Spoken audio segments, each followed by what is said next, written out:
This is a horror story live stream. The very nature of these stories is to frighten and disturb. The content may contain adult language, themes of death, people being endangered by stalkers, murderers, or creatures. If you do not like to be scared or chilled to your very core, please stop this stream. And now, on to the show.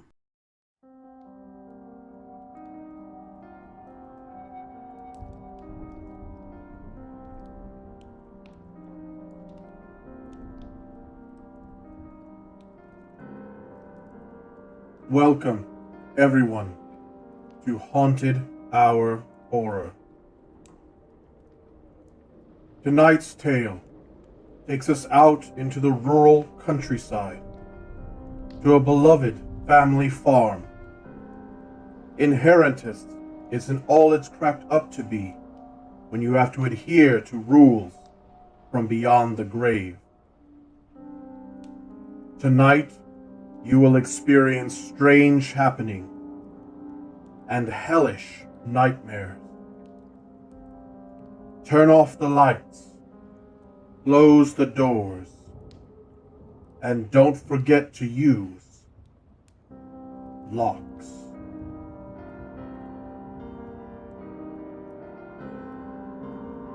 My grandparents' farm was located about 18 miles outside of Haskins, and was as rural could be, having a 10-mile stretch of land between them and the nearest neighbor.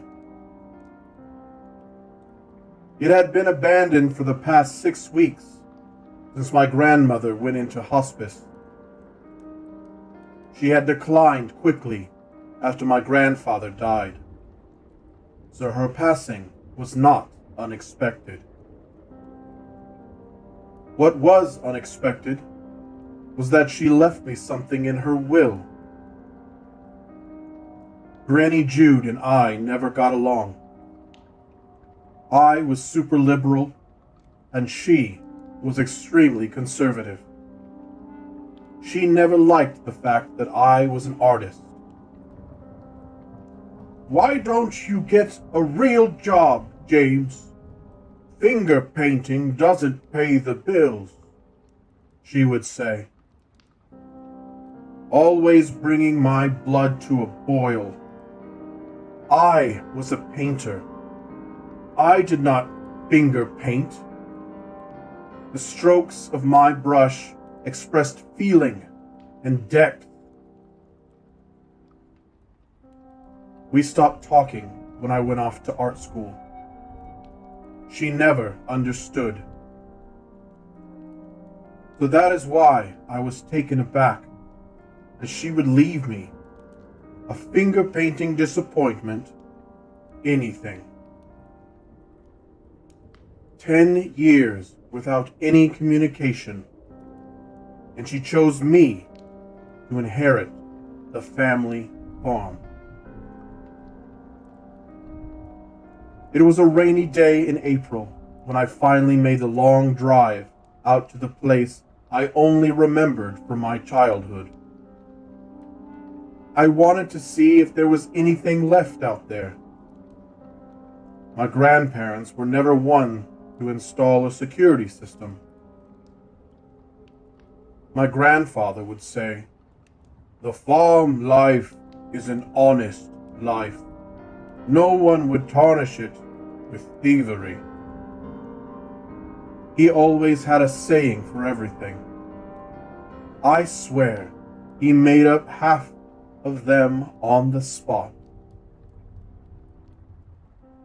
Since no one had been out there in quite some time, I was sure that someone would have ransacked the place and taken what valuables were left. When I arrived at the front gate, it was still padlocked, closed. That was a good sign, I thought to myself. I reached over to the seat next to me and picked up the large yellow envelope that Mr. Auschwitz, the family lawyer, gave me after the inheritance briefing. I shook it around and could feel something heavy slamming around inside.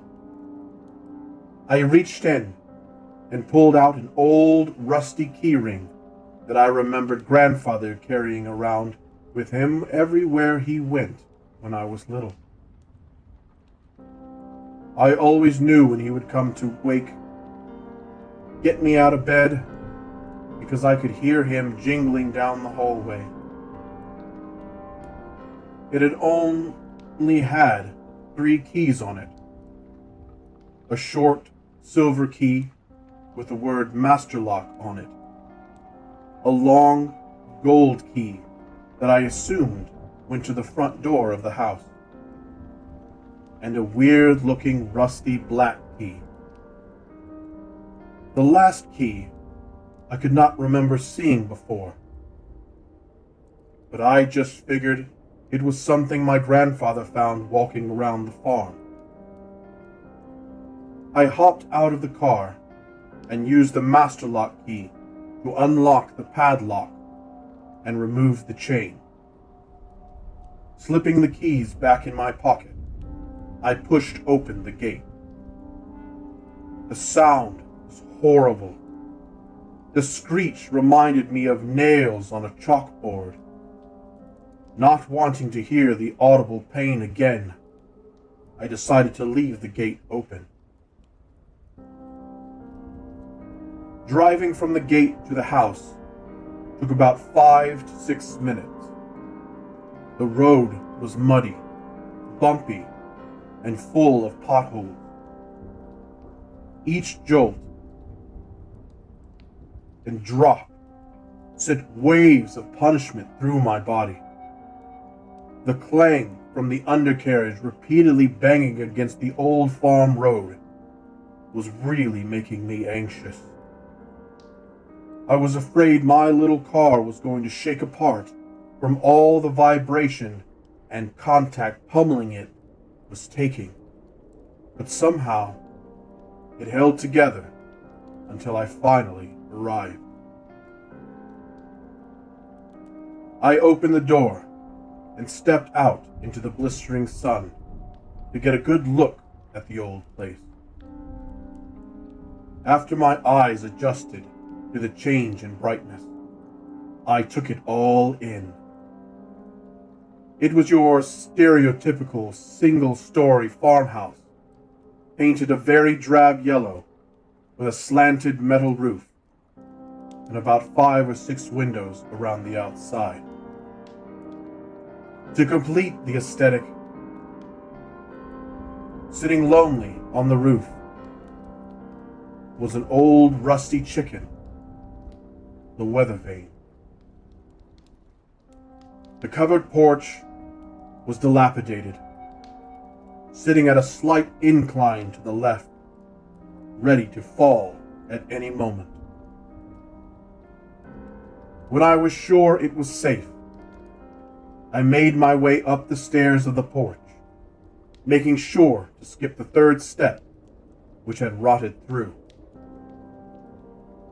And there it was, my grandmother's rocking chair, speckled with the years of damage and repair, was still sitting in the same place it had been in my memory, just to the left of the door, so she could see anyone coming up the drive, or yell at my grandfather inside the house when she needed something. I took in a big, deep breath.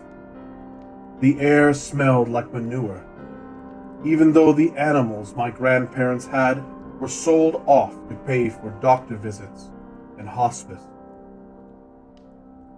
Here I am, I thought to myself. This is going to be my home for the next 60 days. I pulled the keys from my pocket and let out a huge sigh as I remembered my meeting with Mr. Auschwitz only a few days before. 2 months? No, Mr. Holt, 60 days. That's practically the same thing. Technically, it's not the same thing, sir. You see, yes, I understand. You don't have to explain it to me. So what you're saying is that in order for me to inherit the land, the house, and everything included with my grandparents' farm, I have to spend 60 consecutive days out there alone. Yes, sir. 60 days alone. Man, I thought my grandmother was off her rocker before. This just takes the cake. Did she say why I had to do this? No, sir. These were the only instructions left to us. To stay for 60 days alone, and to leave everything as it was left. Well, if I was going to make any money off this property, it was in my best interest to adhere to my grandmother's crazy rules. I paused for a moment. Leave everything as it was left? What did she mean by that? I mean, how would anyone know? I must stay there alone, so there is no one to enforce this stipulation. I decided that I had spent enough time thinking on the subject and put the long golden key into the door lock. It turned with a click. Pushing open the door, I proceeded inside. It was just as I remembered it. Old, musty, and plain. The smell of mothballs and rotting wood lingered in the humid air. The decor of the house looked as though it leapt straight out of the 70s. In the living room was a plaid-colored couch, my grandfather's recliner, and an old wooden coffee table facing a black and white TV set, and doilies as far as the eye could see. The kitchen was just off to the left. The dark wood table sat in the middle of the room, surrounded by a mismatched set of 3 chairs. The stove sat against the wall on the right, and the sink on the left. Walking through, I was reminded of all the mornings I woke up to the smell of bacon and eggs. My grandfather was an excellent cook. He honed all his skill as a mess hall cook during the Vietnam War, and always told me that soldiers always need a good meal to get the job done. It was his roundabout way of telling me I had chores to do. After looking through the rest of the house, I decided to stay in the guest room. It used to be where I would stay when I visited, and was my mom's old room before she moved out. It was never renovated or redecorated after she left, so it was still the same as when I remembered it, when I stayed there. Everything was pink. Not a bright pink, but a pink that looked like it was dragged through the mud on a particularly rainy day. There was a daybed and a nightstand as well as a desk that was full of dolls and stuffed animals. I sat down on the edge of the daybed and became instantly exhausted. I didn't realize how tired I was. I looked at my watch. 4:38 p.m. I think I will take a 2-hour nap and then figure out what I'm going to eat, I said to myself, and fell asleep before my head hit the pillow. The room I was in was dark, and the air was so thick it was hard to breathe. I felt along the wall to try and find a light switch, but it seems like there was none. Continuing my search, I finally came to a doorknob. I prayed it was not locked. Holding my breath, I slowly turned the knob, and the door creaked open with a sigh. I was in my grandparents' house, or what seemed to be their house. Everything looked the same, but was without color, painted in a palette of grays and blacks. I walked through the living room and was greeted by a familiar sound.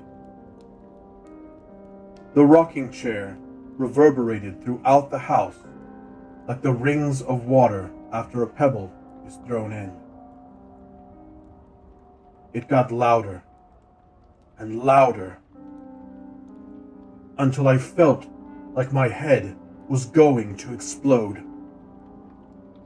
I fell to the floor and clamped my hands over my ears to shut out the sound, but nothing helped. Huddled in a painful mass, I thought I would never find relief.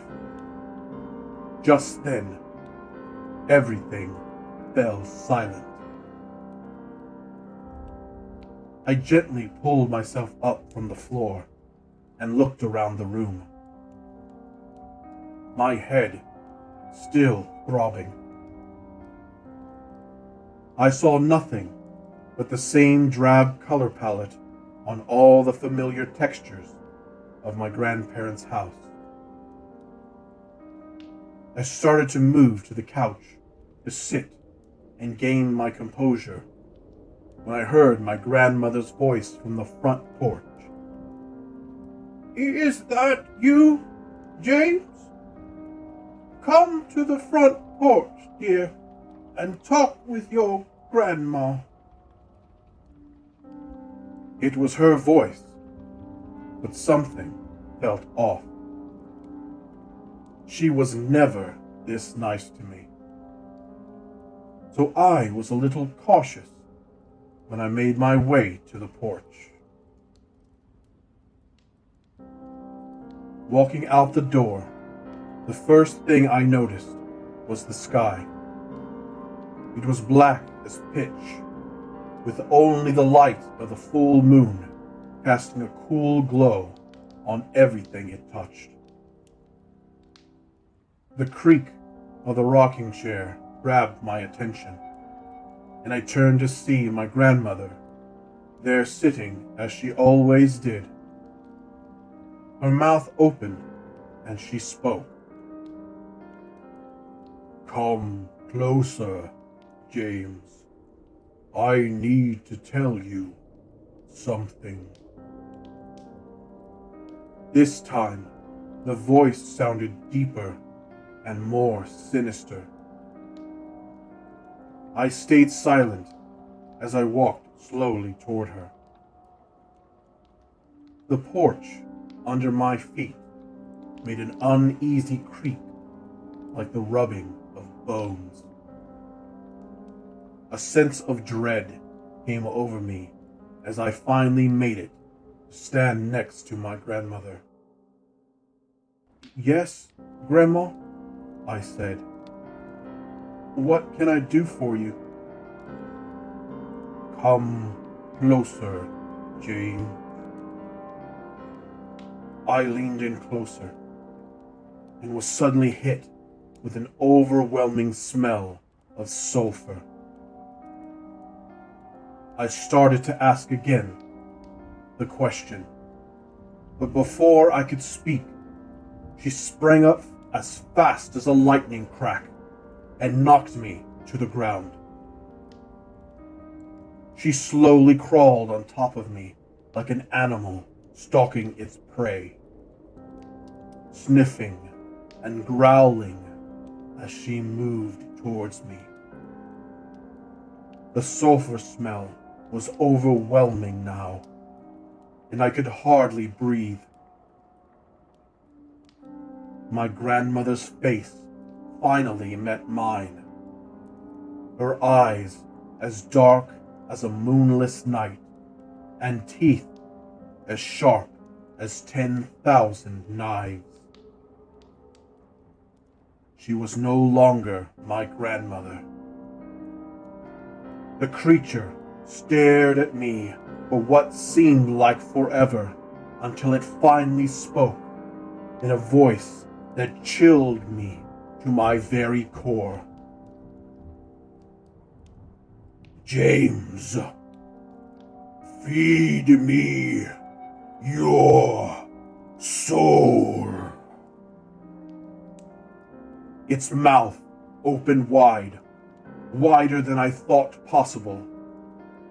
Jaw unhinged, the gaping maw descended on me until I was engulfed in total darkness.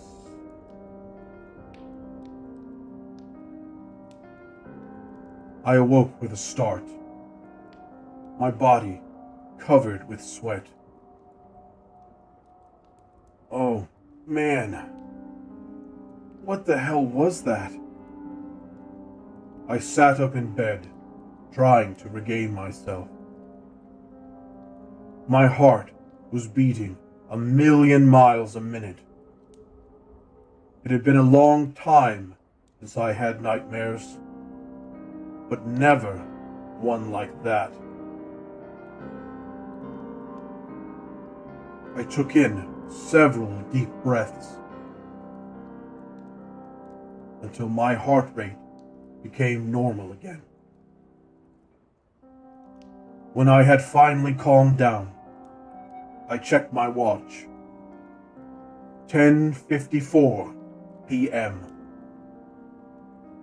Damn, I didn't mean to sleep that long. It was way too late for me to drive into town for food. I thought for a moment. Maybe there would be some canned food left somewhere here in the house. At least, I was hoping. I knew I should have been more prepared and thought ahead, but I was used to flying by the seat of my pants. I walked into the kitchen and started looking through every single cupboard, even the ones under the kitchen sink. Not a canned fruit salad or Spam in sight. Next, I checked the pantry. It was a large wooden door next to the entrance to the kitchen. I don't know why I didn't check there first, but I just chalked it up to being low on brain fuel. I opened the pantry door and froze in fear as 4 sets of small, glowing eyes glared back at me in the darkness. I reached my hand in slowly, grabbed the cord, and switched it on. For a split second, I was able to make out 4 rats, bigger than I have ever seen, dash back into the darkness of the hole they made in the pantry wall.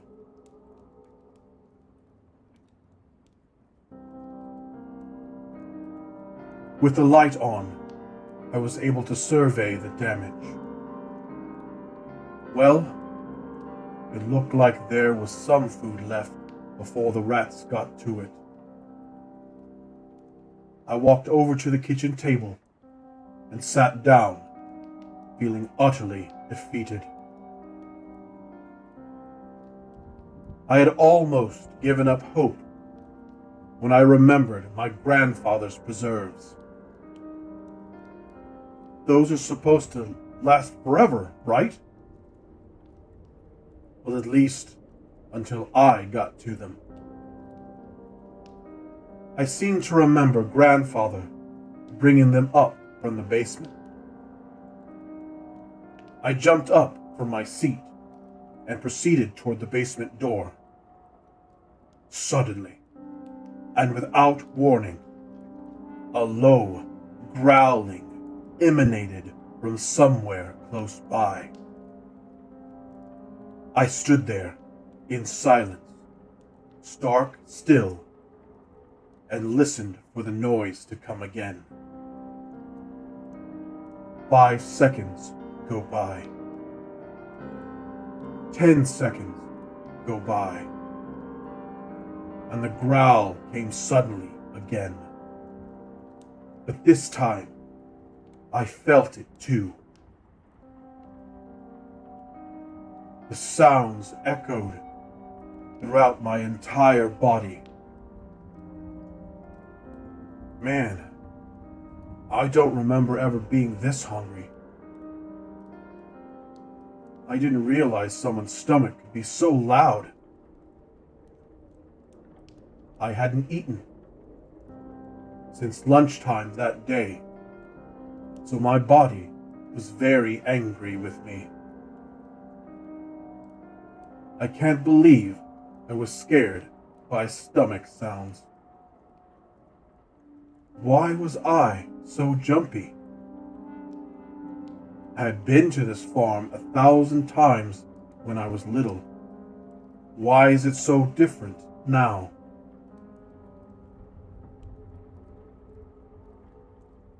Entering the hallway between the kitchen and the living room, I arrived at the basement door. I was surprised to find that a large, rusty-looking lock had been placed there. I searched my memory, trying to remember a time I ever saw this door locked. Not once. Not ever. I tried to pull the door open, but the lock was not having it. Then I remembered that old rusty black key from the key ring. I grabbed the key ring from my pocket and found the ancient-looking key. I inserted it and tried to turn the key in the lock, but it wouldn't budge. Of course, I thought, life never had simple solutions. I left the key in the lock and went back into the kitchen.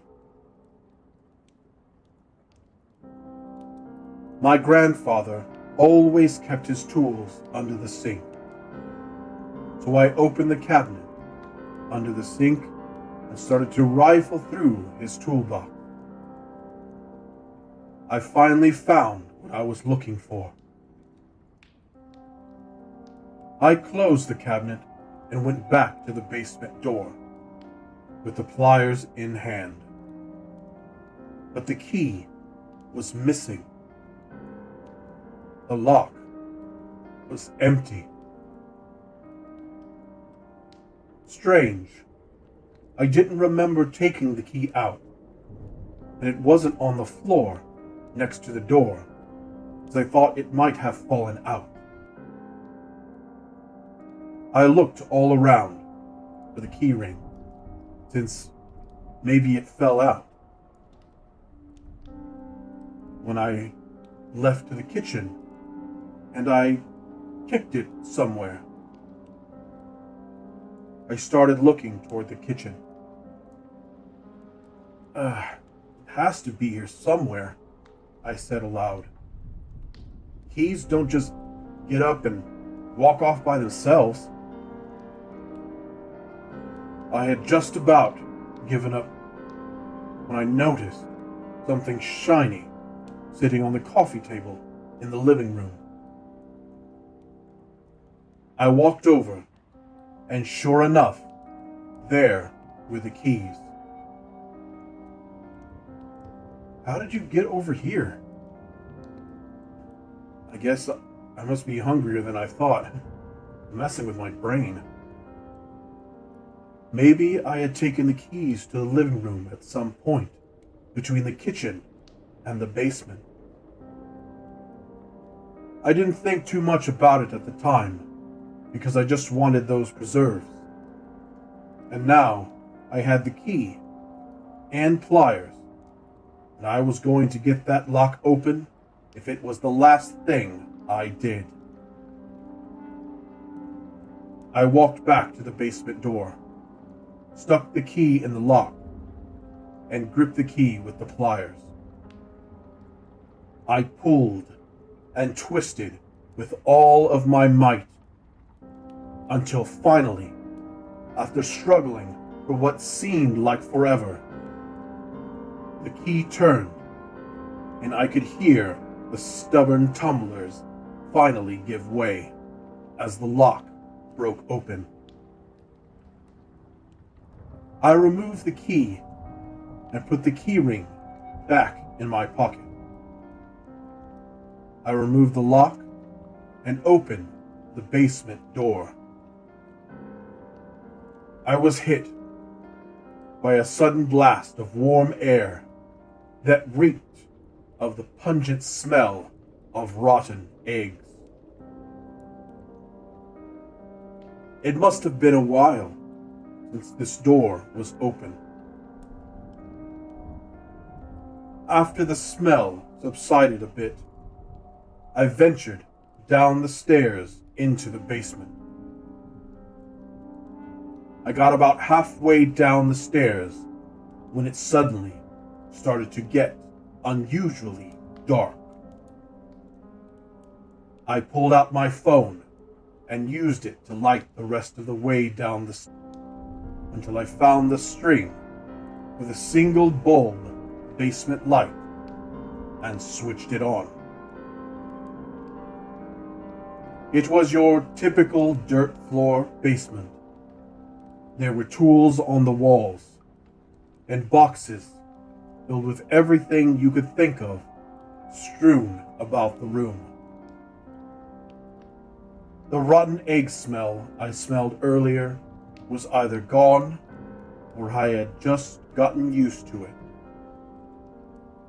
I was left only with the smell of dirt wafting into my nostrils. I took a panoramic gaze around the basement until I spotted what I was looking for. There, along the back wall, were metal shelves filled to the brim with my grandfather's preserves. I ran back there as quickly as I could and started filling up my arms with everything that I could carry. There was strawberries, apricots, tomatoes, squash, everything you could think of. I grabbed all I could.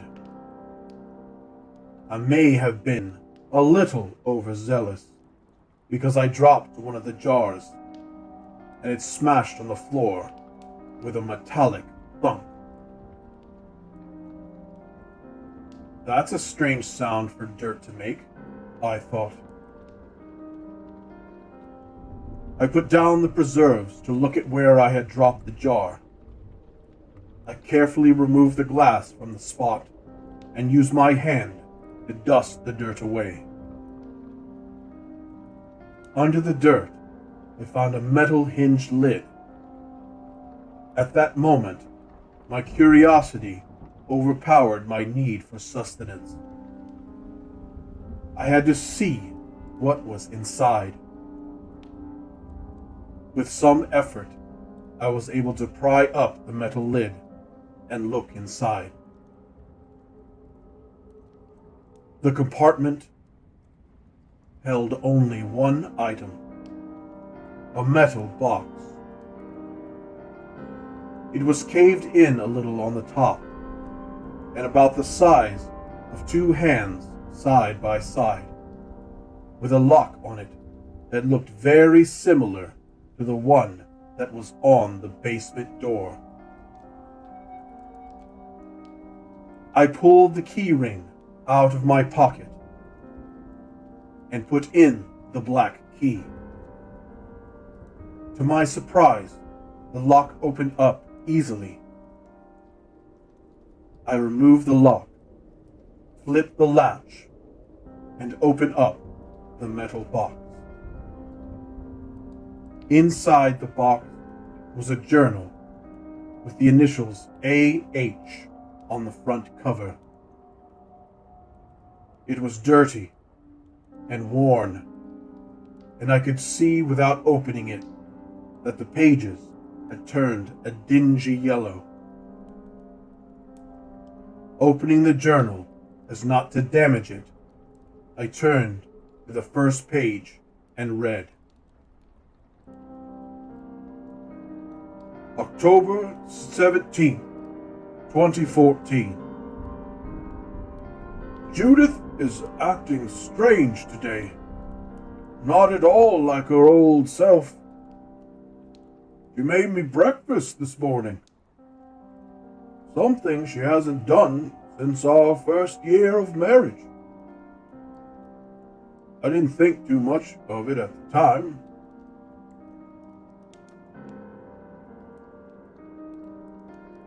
But later, I walked in on her talking to someone. When I asked her who she was talking to, she just ignored me and went outside and sat on the porch. She didn't even look at me as she passed. It was like I was invisible. It was then I decided to record all these strange happenings. I need to figure out what's going on with my wife. November 12th, 2014. Judith has continued to make me breakfast every morning since October. I told her that she didn't have to, but she just ignored me. I even tried to get up earlier than her to make her breakfast, but by the time I got to the kitchen, she was already there cooking. She has started sitting on the porch for longer and longer periods of time. She just sits out there, staring into nothingness. I am growing more and more concerned every day. On a side note, I've had a cold for about 2 weeks now. I just can't seem to shake it. I'm going to see the doctor tomorrow. November 14th, 2014. I went to the doctor yesterday. He can't seem to find anything wrong with me.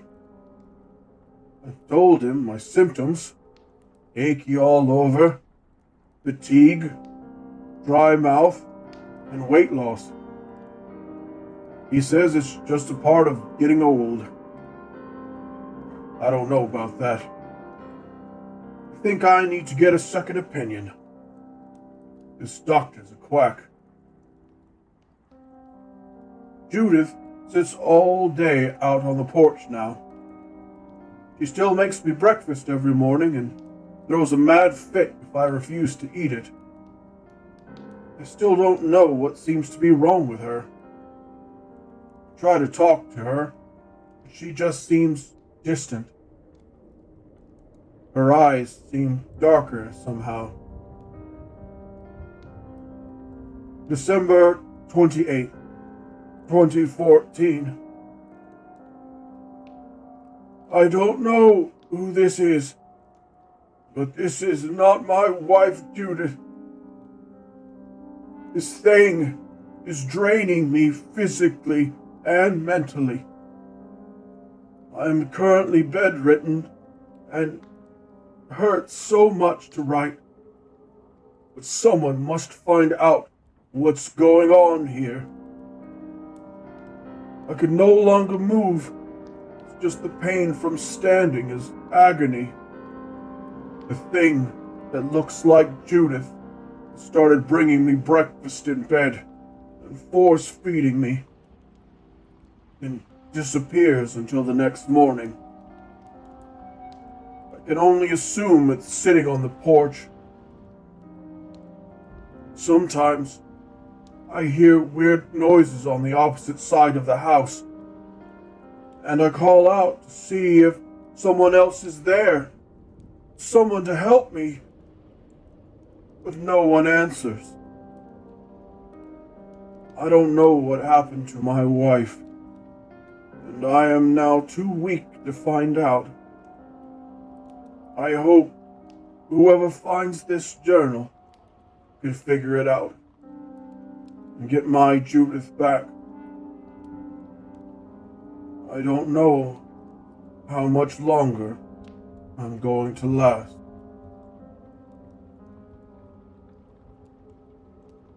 The rest of the journal was blank. It must have been his final entry before he passed. I closed the book and just stood there, dumbfounded. What happened to my grandfather? Why did he think grandmother was someone else?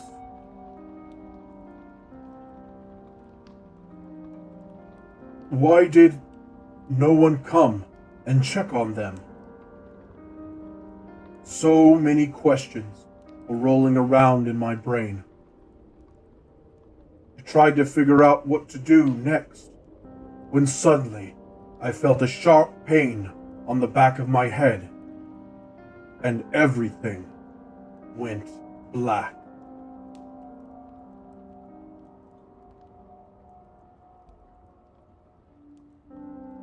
When I finally woke up, I was in a hospital bed. My mother was asleep in the chair next to me. "Mom?"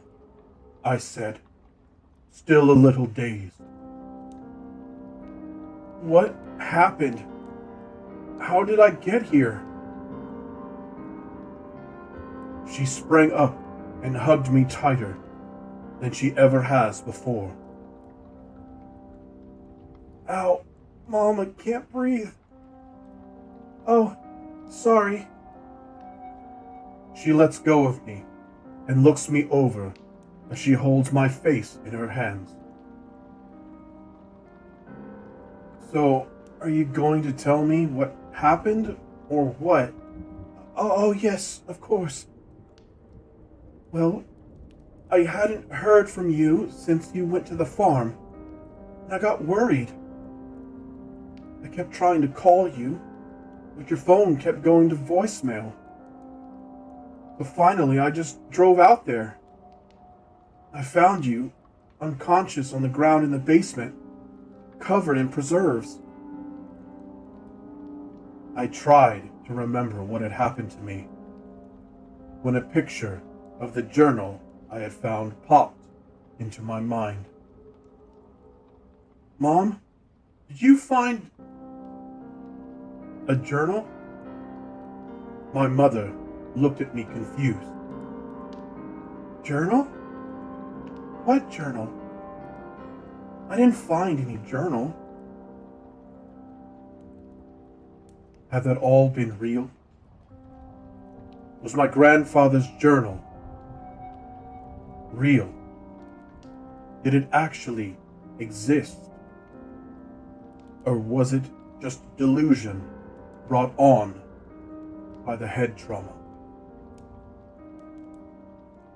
My mother continued. "I'm so glad you're okay. I couldn't take another tragedy today. I just couldn't." She began to cry. Another tragedy? Yes, James. It seems someone dug up your grandmother's grave, and now her body is missing. Who would do something like that?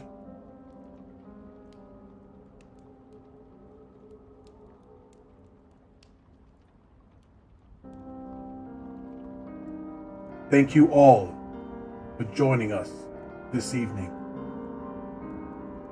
I hope that you sleep well tonight and have wonderful nightmares. And I hope to see you again next week for the Haunting Hour.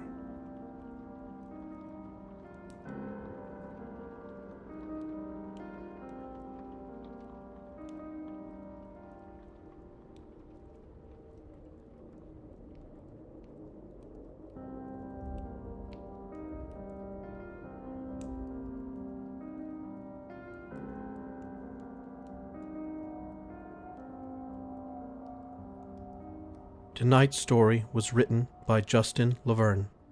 Thank you so much for sharing your story with us here at Haunting Hour Horror. If you would like us to read your story on the Haunting Hour, email us at hauntinghourhorror@gmail.com.